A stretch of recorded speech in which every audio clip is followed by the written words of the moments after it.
जय श्री राम। हमारे ऋषि मुनि विद्वानों की शोध है कि 84 लाख योनियों में सबसे उत्तम और श्रेष्ठ योनि कौन सी योनि है। हमारे रामायण में गरुड़ जी ने काकभूषण जी से 7 प्रश्न पूछे। उसमें पहला प्रश्न है कि गरुड़ जी पूछते हैं काकभूषण जी को कि 84 लाख योनियों में कौन सी योनि श्रेष्ठ है, कौन सी योनि उत्तम है। काकभूषण जी को गरुड़ जी पूछते हैं और काकभूषण जी उत्तर देते हैं कि नर तने सम नहीं को नहीं देई, मनुष्य शरीर के समान और 84 लाख योनियों में कोई भी श्रेष्ठ योनि नहीं है। और एक रामायण में तुलसीदास जी की यति गंभीर यति है। बड़े भाग मानुष तन पावा, सुर दुर्लभ सब ग्रंथ ने गावा, साधन धाम मुख सकरे द्वारा, पाइये जहाँ पर लोक संवारा। बड़े भाग मानुष तन पावा, बड़े भाग्य से मनुष्य शरीर की प्राप्ति हुई। सुर दुर्लभ, सुर कहते हैं देवता को, देवता भी कहते हैं हे परमात्मा हमें भी मनुष्य शरीर दो। देवता क्यों कहते हैं? देवता इसलिए कहते हैं कि देवता पुण्य को भोग सकते हैं, पुण्य को बढ़ा नहीं सकते हैं, और मोक्ष मुक्ति और बार बार जन्मने मरने की ये नरक की योनियां है उनको मिटा नहीं सकते। इसलिए देवता भी प्रार्थना करते हैं हे परमात्मा हमें भी मनुष्य शरीर देव। बड़े भाग मानुष तन पावा, सुर दुर्लभ सवे ग्रंथन गावा, सभी ग्रंथों में मनुष्य शरीर की महिमा गाई। तो आजकल तर्क है कि मनुष्य शरीर की महिमा संत गाते हैं, बड़े भाग्य और पुण्य से मिलता है। तो आजकल मनुष्य की बड़ी भीड़ है, शहरों में मनुष्य की भीड़ है, गांवों में मनुष्य की भीड़, जहाँ खेत खलियान जहाँ देखे वहाँ मनुष्य की भीड़ ही भीड़ देखने को दिख रही है। और इधर संत कहते हैं बड़े भाग मानुष तन पावा, सुर दुर्लभ सब ग्रंथन गावा। तो कहते हैं जो चेहरे से दिखते हैं उनको मनुष्य नहीं कहते, मानवता के गुण होते हैं उनको मनुष्य कहते हैं। वेद में एक यति आती है मनोर्भव, यानी मनुष्य मनो। वेद को मनुष्य पढ़ता है और वेद वापस कहता है मनोर्भव, यानी मानवता के गुण को धारण करो तो मनुष्य हो, चेहरे से कोई मनुष्य नहीं। और एक संत बड़ी सटीक यत्र एक यति में उत्तर देते हैं निंद्रा भोजने भोगवे ते नर पशु समान, नर ने ज्ञान अधिकता ज्ञान बिना पशु जान। नींद पशु भी लेता है और मनुष्य लेता है, क्या भेदभाव है। निंद्रा भोजन, भोजन पशु भी करता है और मनुष्य करता है, क्या अंतर्भेद है। निंद्रा भोजन भोग, भोग संतान पशुओं के भी होती है और मनुष्य के होती है। और भय मरने का पशुओं को लगता है और मौत का भय और मार का भय लगता है। ऐसे ही मनुष्य को भी मौत का भय और मार का भय लगता है। तो 4 बातों में मनुष्य और पशु की एक बराबरी है। तो इसमें विशेषता क्या है? अगली यते में विशेषता बताते हैं तुलसीदास जी और संत। नर ने ज्ञान अधिकता ज्ञान बिना पशु जान। अब ज्ञान हम तो मानते हैं कि कोई LLB करके वकील हो वो ज्ञानी हो, या कोई IAS अधिकारी है वो ज्ञानी है। वो ज्ञानी नहीं है, वो जीविका के लिए एक उपाय है, एक पेट पूर्ति का उपाय है। IAS अधिकारी चाहे कितनी भी ऊंची डिग्री हो, जब राम नाम शरीर सत्य होगा उसके साथ वह डिग्री भी राम नाम सत्य होगी। इसलिए संतों ने कहा है बड़े भाग मानुष तन पावा, सुर दुर्लभ सब ग्रंथ ने गावा।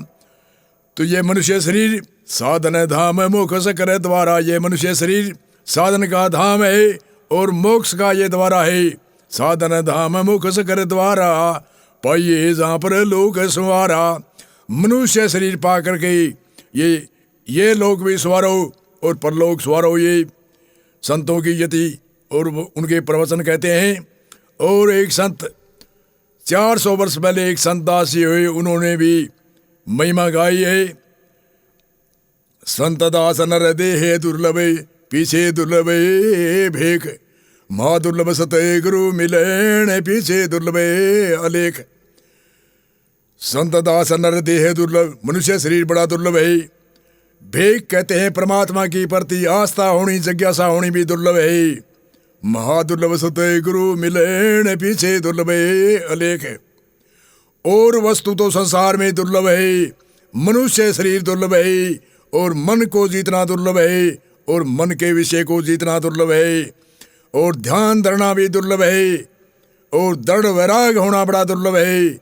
सत्संग हरि कथा दुर्लभ है, जीवन मुक्त दुर्लभ है, निर्वाण पद दुर्लभ है, और परमात्मा का नाम लेना भी दुर्लभ है।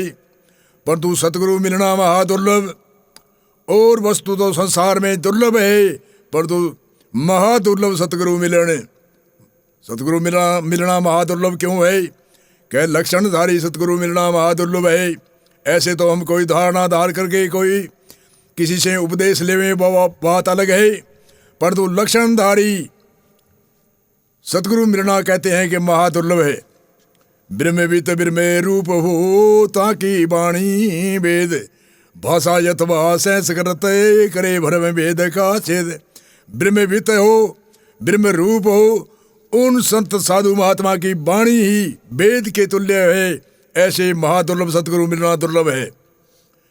और एक संत ने बताई है, अटकल गीता सभी कवे, साची कवे नहीं कोई, कहने रहने में फर्क है, दिन रात्रि अंत जाने। कहने में रहने में दिन और रात का अंतर है। कहना तिमिर अज्ञान ज्ञान, रहना ज्ञान ज्ञान भाण। कहना तो एक कहनी कहता है, रहनी नहीं रहता है, वह संत नहीं है। कहनी कवे रहनी रवे, उनके वाक्य सत्य मान।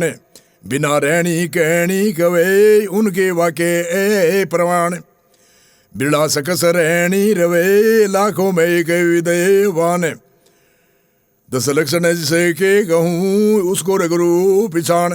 10 लक्षण जिसे के कहूँ उसको रगरू पिछाण। एक क्रोधी वैरागी जीते इंद्रिय, क्षमा दया शांति प्रिय बोल।